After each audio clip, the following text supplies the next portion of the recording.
Namaste and welcome to class, and thank you so much for sitting with me with your undivided attention. We are back here in Cartagena, Colombia. The warmth after the Canadian winter, it feels very light and soft, and the light is amazing. And today we want to talk about the full moon of January 13. We're going to have our entombment on January 13 at 8 a.m. Colombian time. And this moon is very interesting because it comes with friends, and it's a friend of a comet that actually can be seen from here, from the south, as it passes by. And that conjunction of the moon and the comet is in Cancer. So all the waters, all the mucus in your body, all the fluids in your body, all the ones that produce that mucus, the ovaries, the lungs, the mouth, all are kind of receptive to the dust of that comet, because that dust, as the comet passed by, leave that debris of different information. It can be seen as chemical minerals and things and that, but metaphysically it's actually information. In the past, when comets have been seen, it was like a bad omen, something is going to happen and so on. But we need to upgrade that old way of seeing comets and see that in conjunction with the Cancer and in conjunction with the full moon is actually magnetizing our ability of gestation, our ability to initiate ourselves consciously in our own maternal ground, in our own maternal waters. Now, talking about the maternity, we need to see it the different stages, because it's the first moon of January, it's the initiation, it's the one that comes with tremendous force, but also with tremendous tenderness. It's a moon that is in love affair. It's the moon that invite friends to digest the three types of information. Number one is to announce what humanity have the capacity right now to shift its perspective from being a child that is being taken care by government, by parents, by your spouse, by your family, by so on, to say and declare that, no, I have the capability of taking responsibility and awareness of what I am doing. So it's the first selection of your partner, and a spiritual partner, which is your heart. You heart them and say, yes, we can go together, mind and heart, moon and the waters, just stay that, enter into the womb, into the seed of the new human that potentially have that. Some of humanity may have that awareness, some they won't. But regardless, I am positive that that awareness of self-empowerment is increasing and increasing and increasing. And if not, you see those people in great conflict and pain and confusion and anxiety, because the nervous system cannot hold any more the dependency emotionally, mentally, and physically, economical, educational, cannot hold the dependency with other authority figures that cloud our heart, that voice our heart. Number two is the tremendous clarity in divorcing yourself from all patterns, limiting patterns. You can keep them if you want to, because you don't want to take responsibility, but you need to pay, and the pay is vitality. You will lose energy, you feel very tired, very unmotivated, very, I won't say even confused, dull. Tamas come into your system because you are not igniting your own light, and you are hoping that somebody else will ignite it for you. Through love, through seductions, through applauses, through recognition, through anything that you have invested in the external. To recognize your own power is going to be obsolete. And any use of belief systems that you have to be comfortable in that limit way is going to punch you in the face. For example, if you have adopted the belief system that you're not good, that you cannot do anything because you will be blamed, because you're going to be criticized, because you don't have the capacity, because you don't have the money, because this country is in this situation. Any of those excuses, you need to see that you are using those ways of thinking for not taking responsibility. You are using that kind of frame of mind to keep lazy and to keep in certain circle that is dependent on certain concepts that you think are important.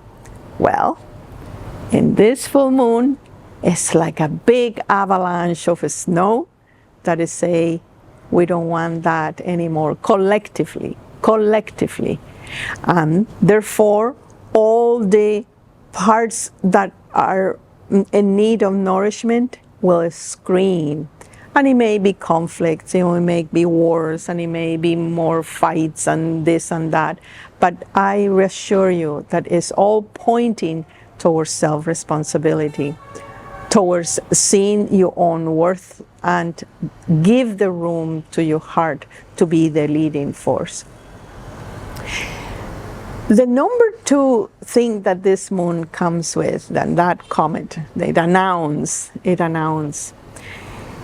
is the power of the earth and the waters, the memories of the water. So it's how you are using the information of all your experiences in the trajectory of your soul. Many incarnations you have incarnated as a shoemaker, as a midwife, as a lover, as a criminal, as a scholar, as a gay, you name it.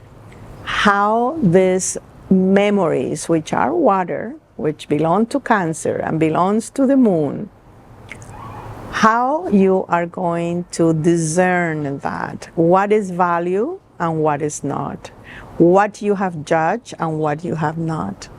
Because what you have judged as bad, it comes a big wave again and splash you, take you into the ocean, back into, please forgive me. Please use and see the perspective that it was just an experience, that that is not defining yourself, and that actually that experience have a great amount of energy, a great amount of pungency, something that is scream inside, say, integrate me, be part of, make me part of your heart. So it's the use of your memories, denied memories, and memories that you have been used as skills. For example, When I start my own awakening, around 14 or so, my impulse was to paint. And I start painting blue figures. I have never been to India. I have never heard about Krishna or any of blue people, extraterrestrial blues or any of that. But I was so fascinated and also committed to remembering that blue state, whatever it was. And from there, many information came, many revelations that later on was part of my own knowledge and later on was part of my own teachings. So just an example that you have incredible Akashic records, and as this comet passed by, it highlights all these memories, all this information. So you may seem remembering something random or being in a place that you had an unfinished business. So, oh no, I have the impulse to go to this island or to move to this place or to rotate. That collection of information, it will be very, very present. And if you make that consciously, like you say, okay, I want to go, let's say, to Guadalupe Island, and you are there and you consciously take the time, not to be a tourist, but to take the time to connect with those ancestries and to perform the reclaiming of that memory. This is the moment, because it's not only initiated in Cancer, it's not only full moon, it's not only the first month, but it's also the first chakra, where you are relating to ancestors and the information that you were given by your ancestors. And finally, I have to say that this moon is also bright. It's not a dark moon where you need to dig into your issues and anything. That work is obsolete already. If you are not upgrading your psychology and say, I have no issues, what I have in front is how much responsibility I take in front of the information that is delivered by my heart. And that is the way to make more light and more room into the heart, to make the Cancer, the womb, the mother, not only in your genitals and in your womb, but also opening that space of maternal heart, which have the love that is compassionate, that is unconditional, and that is able to high with sacrifice. I mean, the heart of the mother is able to sacrifice everything for your own life, for delivering your own destiny. It's not only for a child, but it's delivering your own destiny and taking care with the unconditional love of the mother. So all the organs, the physiology of the mother, your breast, your womb, your mucus, your nourishing qualities will be seen as, okay, how I am nourishing, am I nourishing something that is worth it, or I am just inventing that I need to nourish something to be liked or to be special or to be loved? Those are the kind of questions that it brings this time. Is how you initiate yourself in your own compassion, on your own light, on your own heart, on your own memory. And then the recognition that you do have certain skills, either coming from your soul journey, gift of your ancestors, and the information of this time, collectively humans that are sharing something special and something very exciting, which is maturity. Maturity of the human by materning or by offering the maternal love that is unconditional towards our own earth, towards our own body, towards our own relationships, towards our own experiences, towards our own mind, towards our own heart. So it's very exciting. The full moon, January. So I invite you to come to the entombment, because in each entombment you are presenting and initiating yourself into the vibration of each month. We offer this program where every month, every full moon, you have the opportunity to join the community and to download your own information. Not just me saying, oh, this is what this moon is about. It's about your own ability to download the information to where you are. And as we interact, that mature, expand, and be applied in your life in a precise and practical way.